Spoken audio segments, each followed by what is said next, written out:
Haleluya, puji Tuhan. Selamat pagi Bapak, Ibu, Saudara semua yang diberkati Tuhan Yesus dan yang disayang Tuhan Yesus.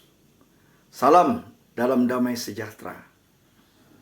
Selamat berjumpa kembali dalam program Renungan Pagi Gereja GPDI Tiberias Bogor.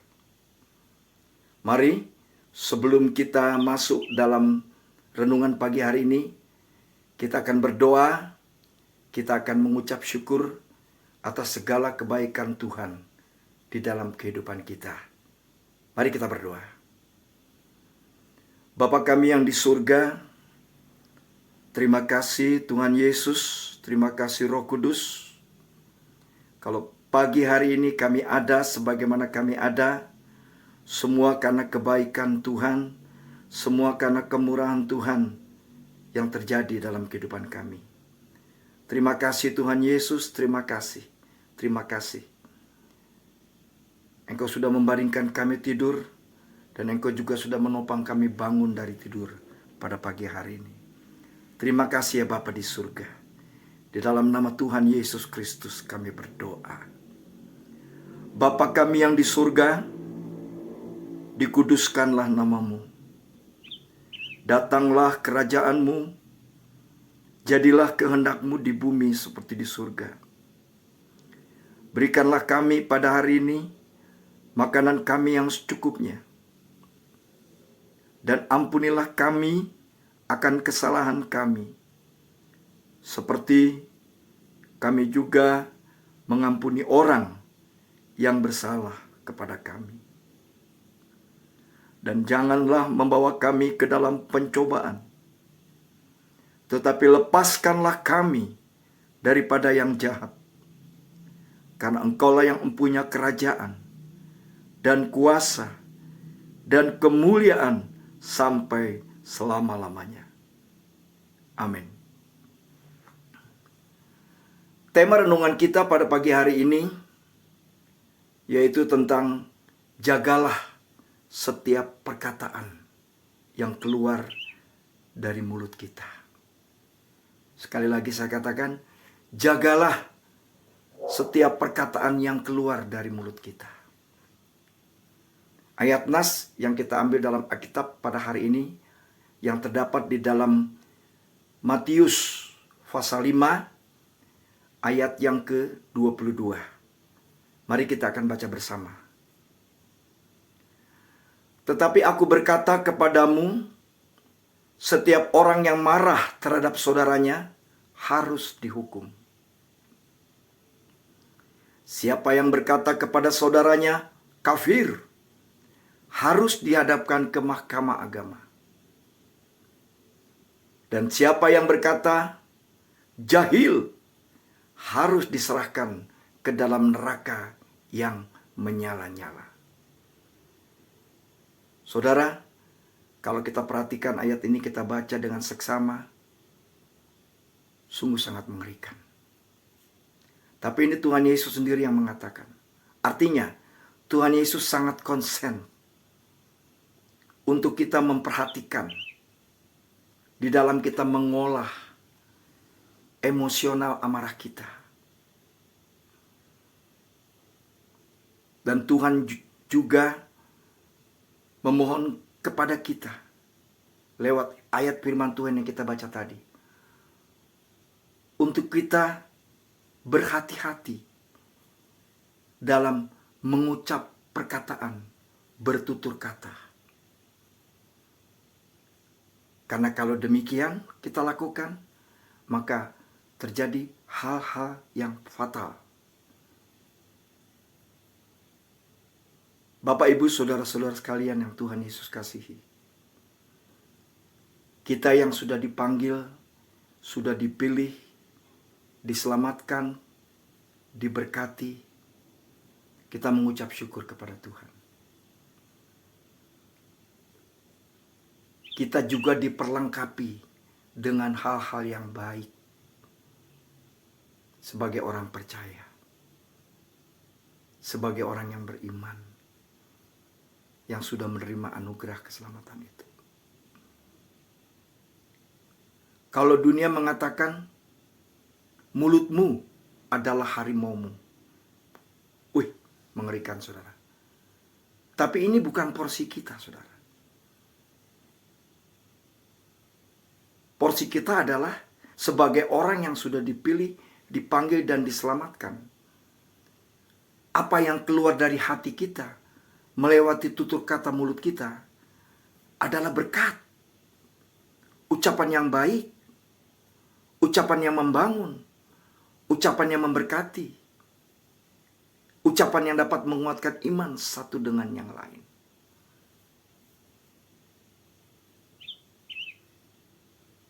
Hal ini yang Tuhan mau dalam hidup kita. Dan Tuhan melengkapi ini semua kepada kita.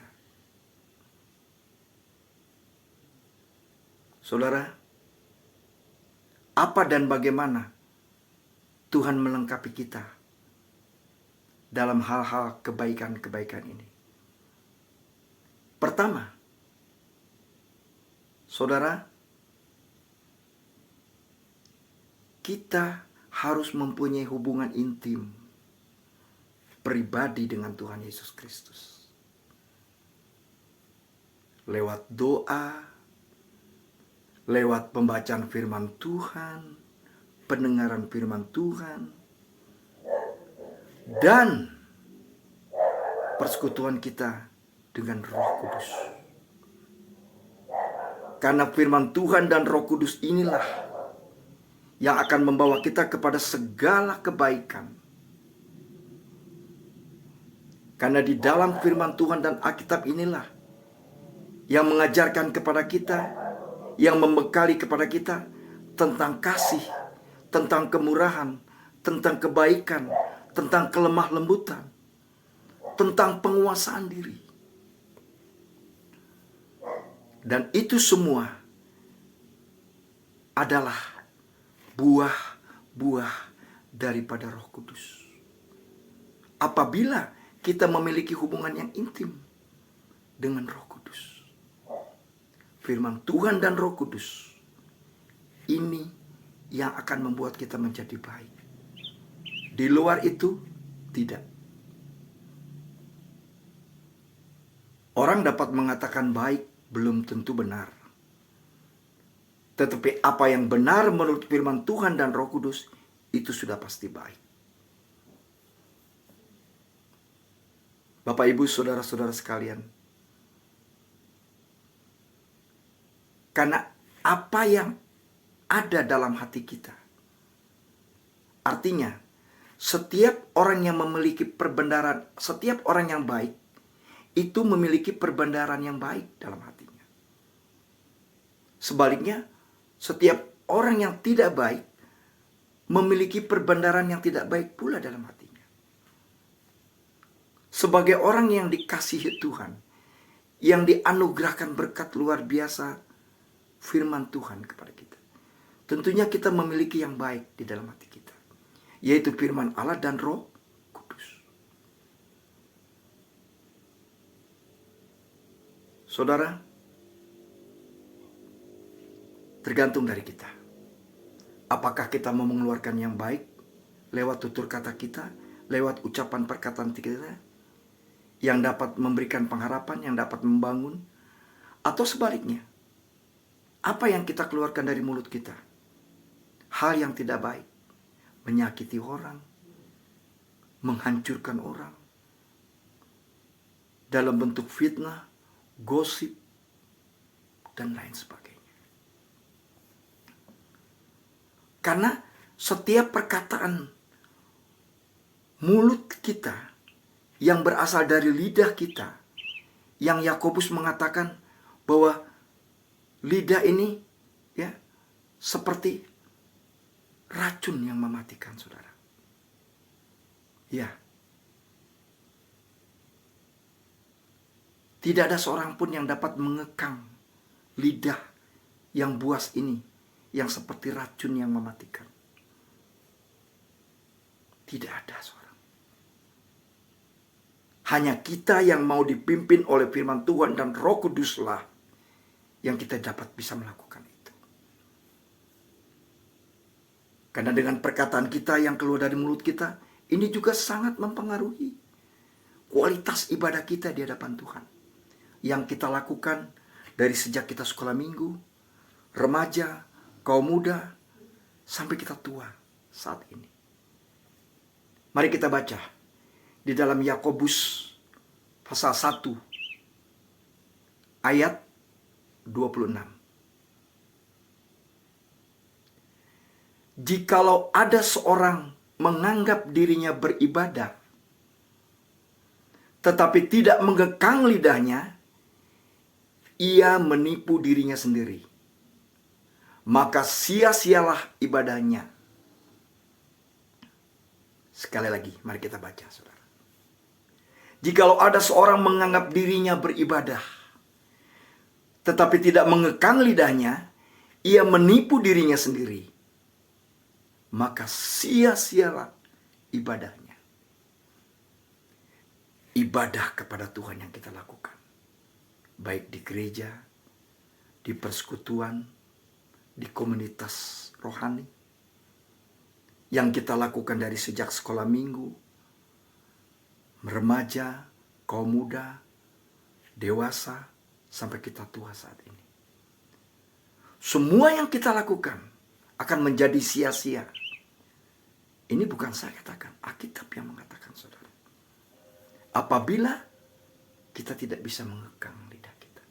Artinya, kita tidak bisa berjaga, kita tidak bisa menguasai lidah kita, sehingga kita mengeluarkan perkataan yang tidak baik. Perkataan yang bukan berkat, tapi justru perkataan kutuk yang keluar dari kita. Tidak mungkin sumber yang baik mengeluarkan yang tidak baik. Tidak mungkin. Tetapi sebaliknya sumber yang tidak baik, dia akan mengeluarkan sumber yang tidak baik juga. Itu firman Tuhan yang katakan. Mari Bapak, Ibu, Saudara-saudara sekalian yang Tuhan Yesus kasih. Sayang, segala sesuatu yang sudah kita lakukan ibadah dari sejak kita kecil sampai kita saat ini, sudah dewasa, bahkan usia lanjut ini, akan menjadi sia-sia cuma karena perkataan yang sia-sia yang keluar dari mulut kita. Bagaimana kita bisa memperbuat ini? Bagaimana kita dapat melakukan kebaikan ini semua? Yuk kita kembali, dekatkan kita kepada firman Tuhan dan Roh Kudus. Kita minta biarlah kuasa firman Tuhan itu bekerja dalam hidup kita. Kita mohon kepada Roh Kudus untuk memberikan kita kekuatan, memberikan kita kemampuan untuk kita berjalan di dalam segala kebenaran. Karena Roh Kuduslah yang dapat membawa kita ke dalam segala jalan kebenaran. Kasih, damai, sukacita, kesabaran, kesetiaan, kelemah lembutan, itu semua buah-buah Roh Kudus. Jadi biarlah firman Tuhan dan Roh Kudus yang mengerjakan itu dalam hidup kita. Masalahnya, kita mau tunduk dipimpin oleh firman Tuhan dan Roh Kudus atau tidak? Kalau kita mau menghasilkan buah-buah yang baik. Puji Tuhan, saudara-saudara. Sebagai penutup daripada renungan kita pada pagi hari ini, kita akan baca Alkitab kembali firman Tuhan di dalam 1 Timotius pasal 4 ayat 12 yang mengatakan, jadilah teladan bagi orang percaya. Jadilah teladan bagi orang percaya. Siapa orang percaya? Kita anak-anak Tuhan. Siapa orang percaya? Orang yang percaya akan keselamatan di dalam Tuhan Yesus Kristus. Siapa orang yang percaya? Orang yang sudah diberkati, diselamatkan di dalam keselamatan Tuhan Yesus Kristus. Menjadi teladan dalam hal apa, saudara? Yuk kita baca kembali. Jadilah teladan bagi orang percaya. Pertama, dalam perkataanmu. Ya, dalam perkataan. Kedua, dalam tingkah lakumu. Ketiga, dalam kasihmu. Keempat, dalam kesetiaanmu. Kelima, dalam kesucianmu. Haleluya, puji Tuhan. Saudara, semua ini kita dapat lakukan apabila kita memiliki hubungan yang intim dengan firman Tuhan, dengan Roh Kudus. Inilah yang akan memberikan kita mampu untuk melakukan itu semua. Karena kita sudah dilengkapi dengan segala kebaikan yang Tuhan berikan lewat firman Tuhan dan Roh Kudus. Puji Tuhan, haleluya. Mari kita berdoa. Bapa kami yang di surga, kami mengucap syukur kepadamu Tuhan. Karena kasih setia anugerah kemurahan-Mu Tuhan. Yang membawa kami senantiasa ke dalam segala jalan kebenaran. Terima kasih buat firman Tuhan dan Roh Kudus. Yang senantiasa membimbing kami, memimpin kami ke dalam segala kebenaran. Tuhan melengkapi kami dengan segala kebaikan. Supaya kami menjadi berkat. Kami menjadi terang. Kami menjadi garam dunia ini Tuhan. Nama Tuhan dipermuliakan. Terima kasih Tuhan Yesus buat firman Tuhan. Jelas mengajarkan kepada kami. Jelas mengingatkan kepada kami. Bahwa kami harus tetap merendahkan hati kami. Merendahkan diri kami kepadamu. Untuk tetap erat dengan firman Tuhan dan Roh Kudus. Karena firman Firman-Mu dan Roh Kudus yang memberikan kami untuk berjalan di dalam setiap jalan kebenaran. Terima kasih Bapa, terima kasih. Pimpin kami Roh Kudus supaya kami tetap di dalam kebenaran Tuhan. Kami menjadi berkat dan nama Tuhan Yesus dipermuliakan. Terima kasih Bapa. Kami akan mulai hari ini dengan firman Tuhan dan Roh Kudus. Sehingga apa yang keluar dari hidup kami, yaitu buah-buah kasih, damai, sukacita yang berasal daripada Roh Kudus. Terima kasih Bapa di surga, di dalam nama Tuhan Yesus Kristus. Kami sudah berdoa, kami berterima kasih dan kami mengucap syukur. Haleluya. Amin. Selamat pagi Bapak Ibu Saudara-saudara sekalian. Selamat beraktivitas dan Tuhan Yesus memberkati. Amin.